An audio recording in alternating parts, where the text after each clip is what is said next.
E isso é muito triste, Daniel, porque eu compreendi que eu estava num local onde a palavra de Deus estava sendo usada para os benefícios de quem está lá em cima, enriquecendo, quem está lá em cima podendo fazer de tudo, e aquilo ali é de conflito comigo, e você não pode questionar. É muito complicado isso, você doar o seu tempo, a sua energia, muitas vezes o seu dinheiro para a igreja e não ter essa contrapartida ou essa garantia, você abrir mão dos seus sonhos, de uma faculdade, de um emprego lá fora, e aí às vezes é decepcionante essa caminhada na instituição, porque pode haver muitos mecanismos de abuso, de exploração ali, não estou querendo dizer necessariamente sobre a Igreja Universal, mas a gente sabe que em vários ambientes religiosos existem vários tipos de abuso, como a Tatiana Badaró trabalha muito bem no seu Instagram. Mas, Davi, essa questão, para mim, se o Rodrigo Andrade falou, eu me esqueci, tá? Que é um ex-pastor que eu já entrevistei aqui também, sobre a questão da escola, né? De você estudar, de você ter essa formação. Mas aqui, antes de a gente passar para esse assunto da política interna de separação familiar, da vasectomia, que é um tema super, né, polêmico também, só me conta uma coisa, apesar disso, o pastor tem um salário, tem uma coisa, uma garantia, algo assim que dá para levar uma vida legal, ou não é grandes coisas assim também? Como é que é Não, isso? na verdade, Daniel, acontece o seguinte, a Universal, ela trabalha da seguinte maneira, pelo menos trabalhava assim, agora está diferente, porque ela literalmente se tornou uma das empresas da holding que fazem parte do grupo Universal, que são mais de 100 empresas. Então, assim, a Universal, para mim, ela não é uma instituição, ela não é, Davi, não a caracterizo como uma igreja, porque o conceito de igreja é muito diferente do que a Universal faz hoje e trabalha. Mas eu quero dizer que quando o rapaz entra, por exemplo, vou contar sobre mim. Eu, como havia dito, sou como sobrinho de bispo, eu fui poupado de muitas coisas, exames e coisas do tipo que o rapaz tem que fazer para saber se realmente ele está disposto a abrir mão. E quando eles pedem para a pessoa, para o jovem abrir mão disso, é para que eles tenham um controle absoluto da vida deles. Hoje o pastor está literalmente nas mãos da liderança da instituição. O pastor paga, ele na época, quando eu entrei, você faz os documentos, abre conta bancária, eu recebia tipo R$ 500 na época, tipo um salário mínimo.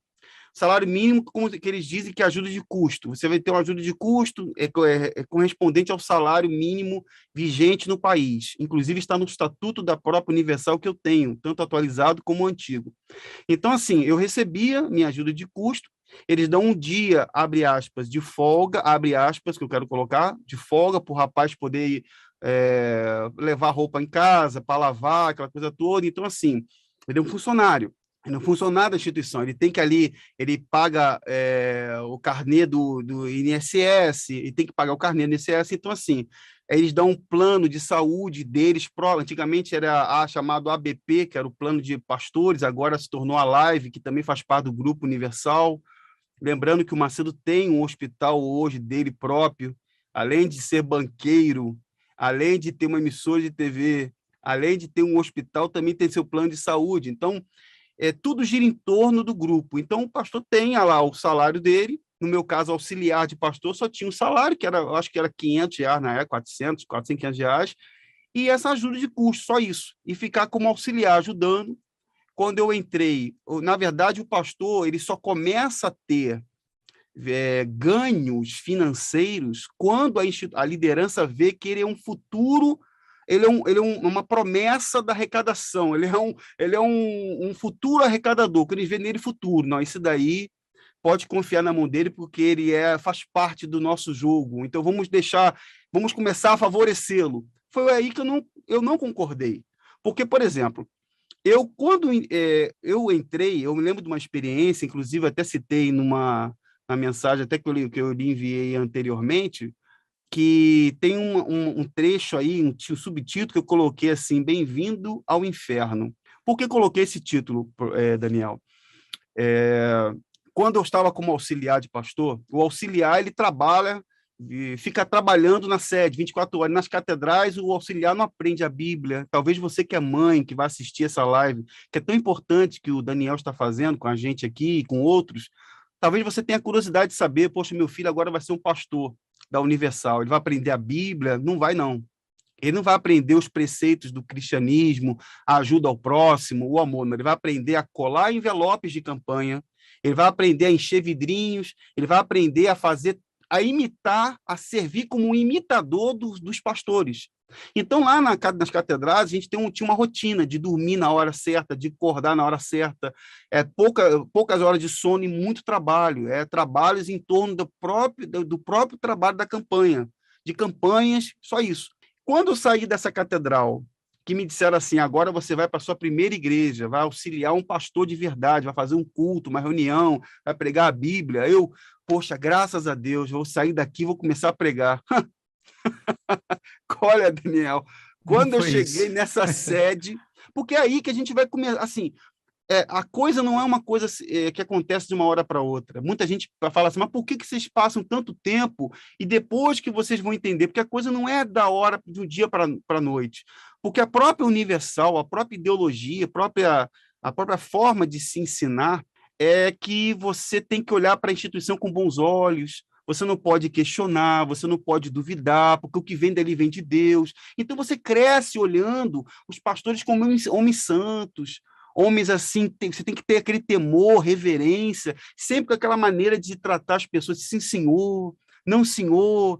Então, essa maneira de tratar as lideranças foi o que eu aprendi também. Então, quando eu fui para essa sede, o pastor já estava me aguardando, o chamado regional, né? Na sede regional, ele não falou nada, nem bom dia, nem boa tarde, nem boa noite. Ele me chamou, fez um gesto assim, eu com as minhas malas na mão, assim, ó, fez assim, tipo assim, deixa aí. Eu entrei na sala com ele, eu já contei muitas vezes isso no meu canal. Ele me chamou numa sala, me botou assim numa mesa, com uma folha de papel em branco, assim, uma folha escrita embaixo, mas com a folha virada para baixo, olhou nos meus olhos e falou assim para mim assim, bem-vindo ao inferno. Falou assim para mim, bem-vindo ao inferno. Sério. Aí eu olhei para ele assim... O que isso quer dizer? Aquela folha que estava na minha frente ali, quando ele virou a folha, naquela folha estavam as reuniões, do lado das reuniões estavam as lacunas em branco dos valores que deveriam entrar ali. Em outras palavras, eu estava adentrando o mundo das metas de arrecadação, metas de campanha, porque se as pessoas que estão assistindo não sabem, todos os pastores da Igreja Universal do Reino de Deus têm metas de arrecadação. Todos eles têm, são obrigados a bater metas. E aquilo ali, quando eu vi aquela frase, quando eu estava novo, bem novo, eu tomei aquele choque, mas aquilo ali, vamos seguir em frente, porque eu não entendi, não estava entendendo bem aquilo ali. E eu comecei a entender. Eu comecei aos poucos, entender que os objetivos não eram espirituais, não eram objetivos de ajudar o próximo. Eu comecei a compreender porque eu ia para reuniões com o bispo. Eu, como sobrinho de bispo, eu tinha acesso a reuniões internas. Eu vi o comportamento deles nos bastidores. Eu comecei a notar coisas das quais as pessoas que estão nos cultos não tinham acesso.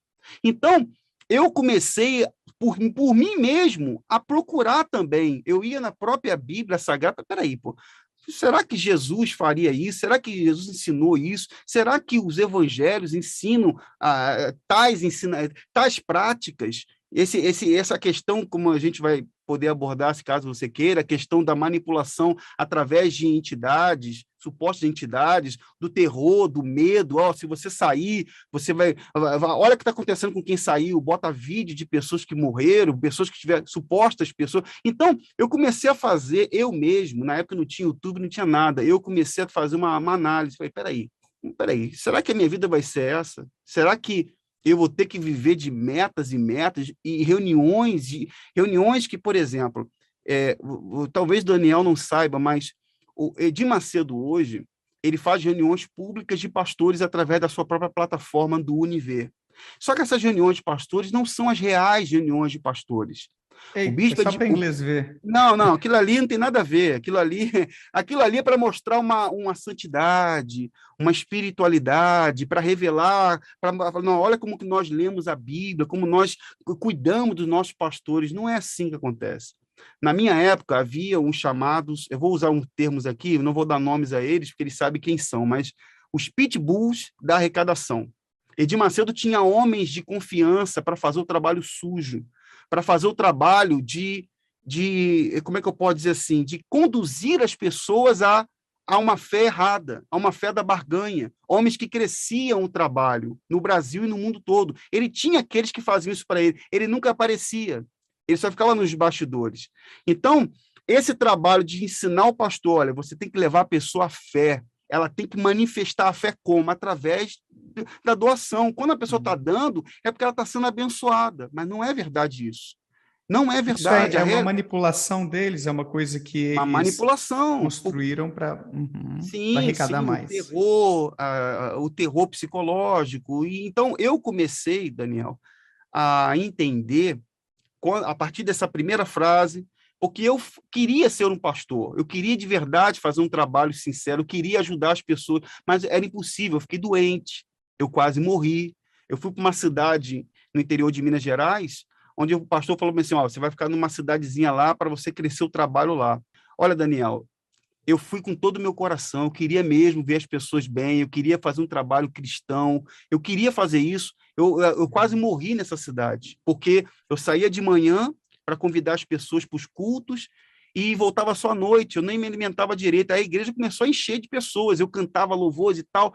Aí, quando o meu regional foi me visitar, um mês e pouco depois, eu todo feliz, falei, poxa, pastor, graças a Deus, as pessoas estão vindo, eu estou muito feliz que a igreja aqui está dando um número de pessoas legal, já batizei tantas pessoas, ele olhou nos meus olhos, Daniel, e, sabe, falou assim, Davi, eu não quero saber disso.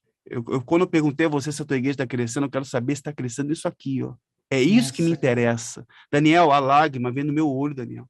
Porque eu fiquei muito triste, porque, sabe, eu via as pessoas, eu ia na casa das senhoras, visitava as pessoas, eu tinha o maior amor, tinha uma senhora que me ensinou a cozinhar, então eu tinha um carinho com as pessoas, e eu percebi que a liderança não tinha essa mesma preocupação.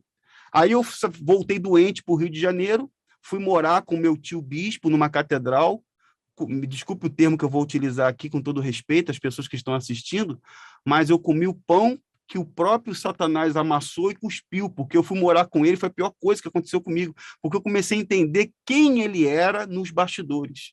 Eu entendi, Daniel, me permita colocar aqui, que, na verdade, os meus dois tios eram dois mercenários. Franco e direto, os meus tios não eram pastores. Daniel, eu não sei se você conhece, mas talvez se você tem um público maravilhoso, muito grande, pessoas que assistem os seus vídeos, talvez as pessoas saibam da referência. Lá no livro de João 10, Jesus fala do pastor, do mercenário, do lobo.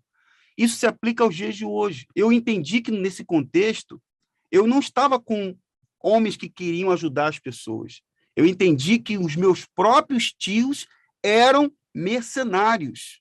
Mercenários. E isso é muito triste, Daniel, porque eu compreendi que eu estava num local onde a palavra de Deus estava sendo usada para os benefícios de quem está lá em cima enriquecendo, quem está lá em cima podendo fazer de tudo, e aquilo ali é de conflito comigo, e você não pode questionar, não podia questionar.